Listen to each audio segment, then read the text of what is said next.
नमस्कार, सुप्रभात। बहुत स्वागत है आप सभी का हमारे खास बुलेटिन गंगा सवेरा में। आपके साथ हूं मैं दीपा बाफिला और गंगा सवेरा में आपको दिखाएंगे यूपी और उत्तराखंड की हर बड़ी खबर।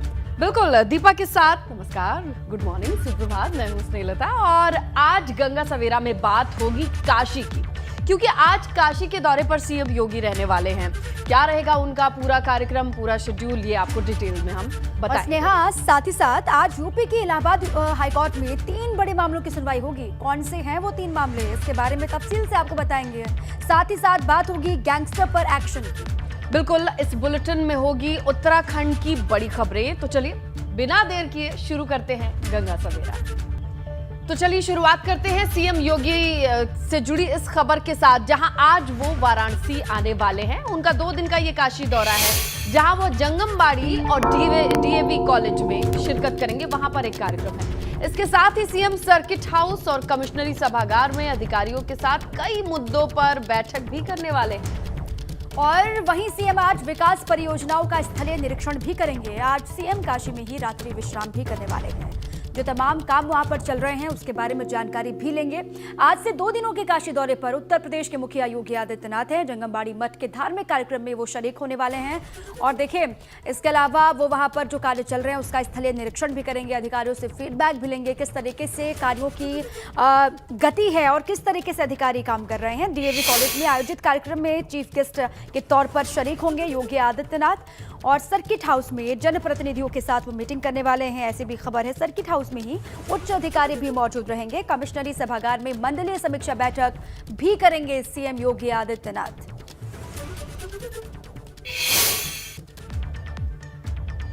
देखिए दीपा, ज्ञानवापी मामले पर सूत्रों के हवाले से बड़ी खबर मिल रही है, जहां श्रृंगार गौरी ज्ञानवापी में कल से सर्वे का काम शुरू होगा।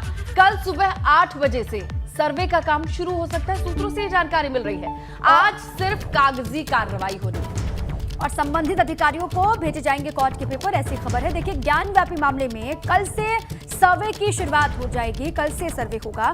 कल सुबह देखिए, वक्त भी आपको बता रहे हैं 8 बजे से सर्वे हो सकता है। सूत्र ये बता रहे हैं आज सिर्फ कागजी कार्रवाई होगी। हालांकि 17 मई तक पूरी रिपोर्ट कोर्ट में पेश करनी है, वक्त कम है।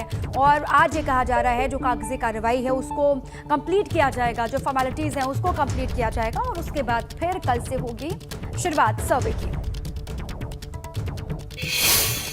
तो चलिए अब सीधा रुख करते हैं वाराणसी का। हमारे सहयोगी नीतीश इस पूरे मामले को फॉलो कर रहे हैं और आज किस तरीके की चीजें होने वाली हैं, हलचल रहने वाली हैं, इसकी जानकारी देंगे नीतीश जी। नीतीश, स्नेहा, अगर हलचल की बात करें तो आज कागजी हलचल का दिन है। जिस तरह से कल कोर्ट का निर्णय आया, अगर बात करें कोर्ट का आदेश आया है कि अब सर्वे होगा। 2 कोर्ट कमिश्नर इस मामले में नियुक्त है और एक सहायक भी रहेंगे इनके साथ। और आपको बता दें कि अब जो सूत्रों के हवाले से एबीपी गंगा के पास जो खबर है वो है कि कल, जो आने वाला कल है, यानी कल की डेट में सुबह 8 बजे से सर्वे की शुरुआत हो सकती है। इसके साथ ही आपको बता दूं कि यूपी के सीएम भी आज काशी में होंगे। काशी में 12 बजे सीएम आएंगे और 12 बजे सीएम जब यहाँ पर पहुँचेंगे उसके बाद जंगमबाड़ी मठ जाएंगे। जंगमबाड़ी मठ के बाद फिर डीएवी कॉलेज और उसके बाद जो यहाँ पर सर्किट हाउस में पहुँचेंगे और उसके बाद जो अधिकारी हैं उनके साथ बैठक करेंगे। समीक्षा बैठक है, उसमें कानून व्यवस्था के साथ जो भी विकास परियोजनाएं चल रही हैं उन पर क्या स्थिति है, प्रगति क्या है, इन सारे विषयों को सीएम जानेंगे। और आज इसके साथ ही योजनाओं का स्थलीय निरीक्षण भी करेंगे।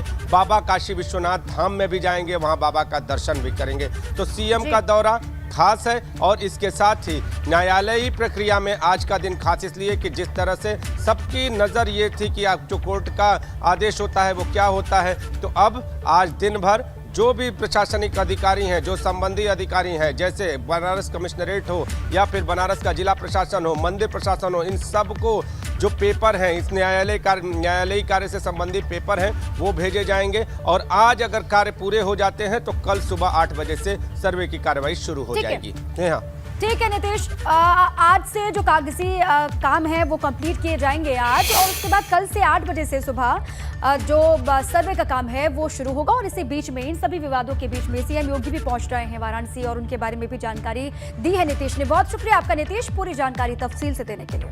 बिल्कुल दीपा, आगे बढ़ते हैं और बात कर लेते हैं कृष्ण जन्मभूमि पर 4 महीने का अल्टीमेटम आ गया है, क्योंकि ज्ञानवापी के बाद अब कृष्ण जन्मभूमि विवाद पर सुनवाई की मांग जोर पकड़ती जा रही है। और गुरुवार को हाईकोर्ट ने जल्द सुनवाई की एक याचिका पर निचली अदालत को आदेश दिया, जिसमें कहा कि इस मामले का निपटारा 4 महीने के भीतर कर दिया जाए, यानी इस केस को लटकाया ना जाए। बिल्कुल, लेकिन बड़ा सवाल ये है कि मोहलत ये जो दी गई है हाईकोर्ट ने मथुरा अदालत को दी है, क्या वो तय वक्त में सुनवाई कर पाएगी?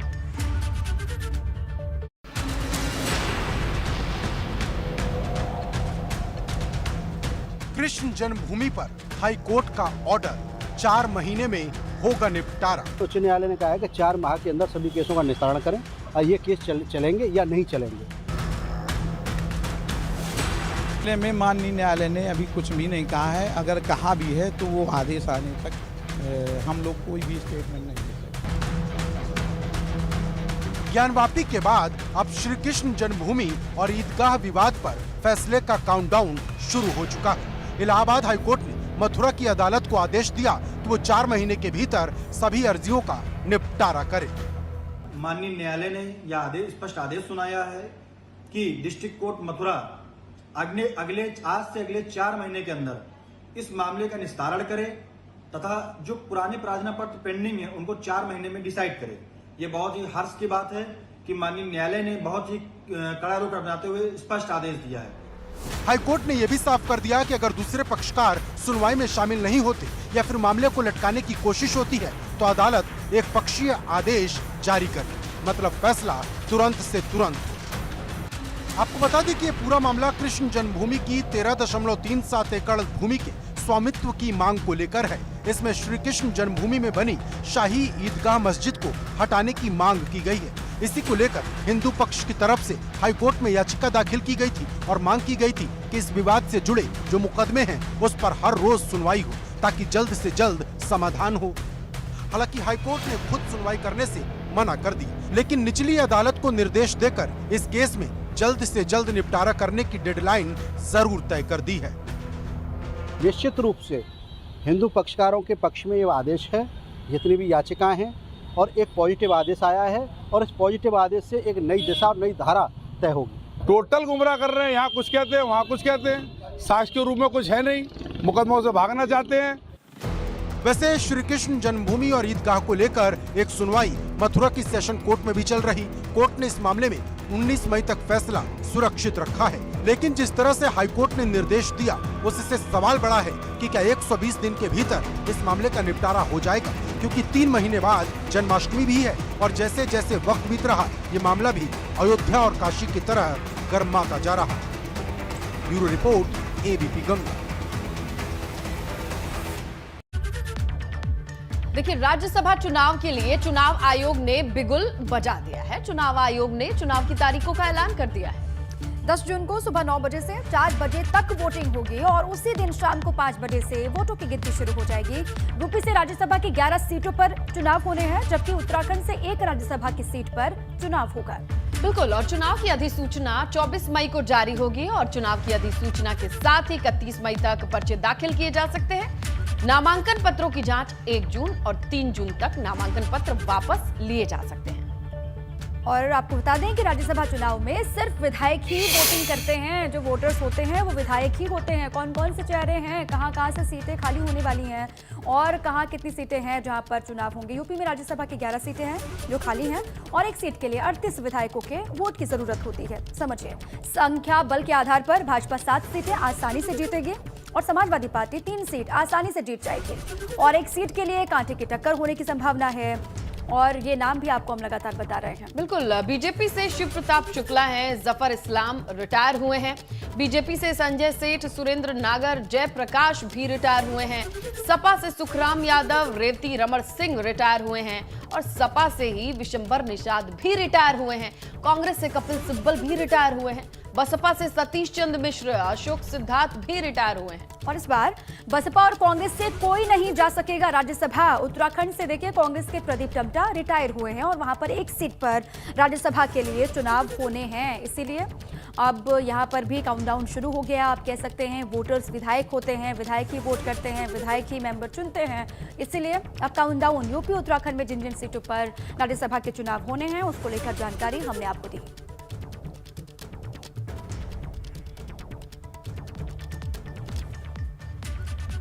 और अब बात पीएम मोदी के यूपी दौरे की करते हैं। पीएम मोदी 16 मई को एक दिन के यूपी दौरे पर पहुंच रहे हैं और इस दौरान वो 2 जगहों पर जाएंगे। पहला होगा लखनऊ और दूसरा होगा कुशीनगर। बिल्कुल। और पीएम मोदी 16 मई को लखनऊ में योगी कैबिनेट के मंत्रियों के साथ बैठक भी करेंगे। इसके लिए सभी मंत्रियों को आरटी-पीसीआर टेस्ट कराने के निर्देश दिए गए हैं। और स्नेहा, साथ ही साथ पीएम मोदी 16 मई को कुशीनगर भी जाने वाले हैं। देखिए, कुशीनगर में बुद्ध पूर्णिमा के दिन पीएम पूजा अर्चना करते हुए आपको नजर आएंगे। बिल्कुल। कुशीनगर और बुद्ध का क्या वास्ता है ये सभी जानते हैं और ऐसे में पीएम खुद वहीं मौजूद रहेंगे। गौतम बुद्ध की नगरी कही जाती है और इसके साथ वहां कई तरीके की योजनाएं भी शुरू हो रही हैं, जैसे कि एयरपोर्ट, और सीएम का भी फोकस रहता है और खुद पीएम भी आ रहे हैं। तो ये है दौरे की रूपरेखा। और देखिए, आज से कानपुर शहर में ये कहा जा रहा है कि पहली बार अखिल भारतीय महापौर परिषद की वर्किंग कमेटी की बैठक होने जा रही है। कानपुर महानगर में 112वीं महापौर सम्मेलन की बैठक, और आज 13 और कल 14 मई को ये बैठक होने जा रही है। बिल्कुल। इस सम्मेलन को लेकर नगर निगम के प्रमिला सभागार को चमकाया जा रहा है। नगर निगम अपने मेहमानों को लेकर पूरी तैयारी कर चुका है। कहा जा रहा है कि सम्मेलन में 35 शहरों के महापौर, जिसमें बरेली, लखनऊ, चंडीगढ़, गैंगटॉक, शिमोगा, अमृतसर, प्रयागराज शामिल हैं। यहाँ के मेयर आएंगे। और कार्यक्रम की शुरुआत प्रधानमंत्री नरेंद्र मोदी वीडियो कॉन्फ्रेंसिंग के माध्यम से करेंगे। सम्मेलन नगर निगम कार्यालय के पीछे बने सभागार में होगा।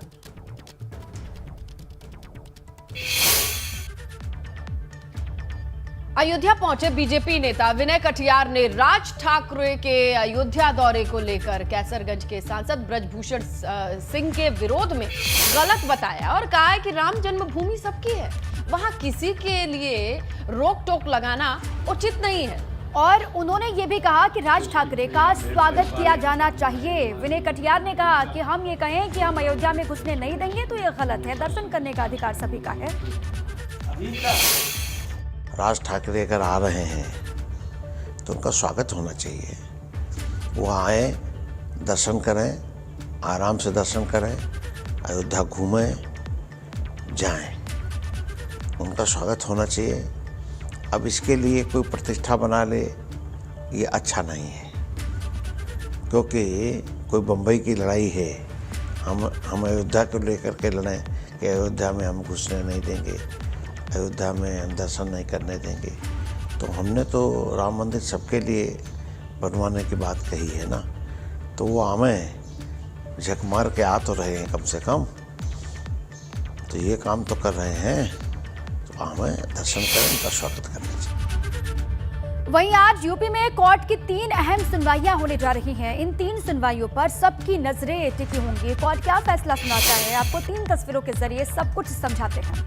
बिल्कुल। पहली सुनवाई जिस पर सबकी निगाहें रहेंगी वो है मुख्तार अंसारी की। आज मुख्तार अंसारी की जमानत पर सुनवाई होने जा रही है। कोर्ट में आज सुबह 11 बजे ये सुनवाई होनी है। विधायक निधि के दुरुपयोग के आरोप में ये सुनवाई होने जा रही है। और वहीं आज कैराना से सपा विधायक नाहिद हसन की किस्मत का भी फैसला कोर्ट करेगा। आज नाहिद हसन की जमानत अर्जी पर सुनवाई होने जा रही है। इसके अलावा ये भी जानिए कि अवमानना के मामले में नोएडा अथॉरिटी की सीईओ रितु माहेश्वरी की इलाहाबाद कोर्ट में पेशी होने वाली है। हाई कोर्ट ने अवमानना के मामले में उनके खिलाफ गैर जमानती वारंट जारी किया है। उन्हें पुलिस कस्टडी में कोर्ट में पेश करने की बात कही है। तो ये 3 अहम मामले हैं जिन पर सुनवाई होनी है और इससे क्या अपडेट आती है हम आप तक जरूर पहुंचाएंगे। चलिए अब खबर गैंगस्टर यशपाल तोमर से जुड़ी मिल रही है, जहां मेरठ पुलिस का बड़ा एक्शन आज होने वाला है। देखिए, नोएडा के चिटहेरा में 135 बीघा जमीन की कुर्की की कार्रवाई होने वाली है। मेरठ पुलिस ये कार्रवाई करने वाली है। भारी पुलिस फोर्स की मौजूदगी में ये कार्रवाई होनी है। करीब 78 करोड़ रुपए से ज्यादा की कीमत की ये कुर्की की कार्रवाई है। बहुत बड़ी कार्रवाई है ये। और बागपत के बरवाला का रहने वाला है गैंगस्टर यशपाल तोमर। फिलहाल उत्तराखंड की रोशनाबाद जेल में बंद है तोमर, और आज जो कार्रवाई होनी है उसको लेकर जानकारी आपको दे रहे हैं। अवैध आज गैंगस्टर यशपाल तोमर पर बड़ा एक्शन भी होगा। संपत्ति को, अवैध संपत्ति को कुर्क करने की कार्रवाई होगी। तो देखिए, वहीं पूर्वांचल की सियासत में बड़ा दखल रखने वाले पूर्व सांसद रिजवान जहीर पर प्रशासन ने बड़ी कार्रवाई की है।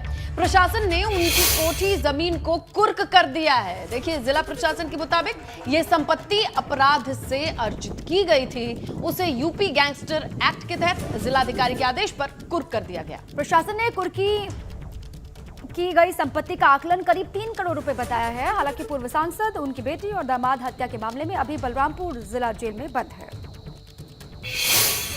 श्रीमान जिला मजिस्ट्रेट महोदया के आदेश 14(1) गिरोहबंद एवं असामाजिक क्रियाकलाप निवारण अधिनियम 1986 की धारा के तहत रिजवान जहीर पुत्र स्वर्गीय जहीरुल हक ग्राम शीतलापुर की संपत्ति कुर्क की गई है। इस कोठी और इस जमीन की मालियत लगभग 2 करोड़ 25 लाख के आसपास है तथा आराजी संख्या 295 जो 0.162 हेक्टेयर जमीन है, जिसकी आज की मालियत लगभग 92 लाख रुपए है।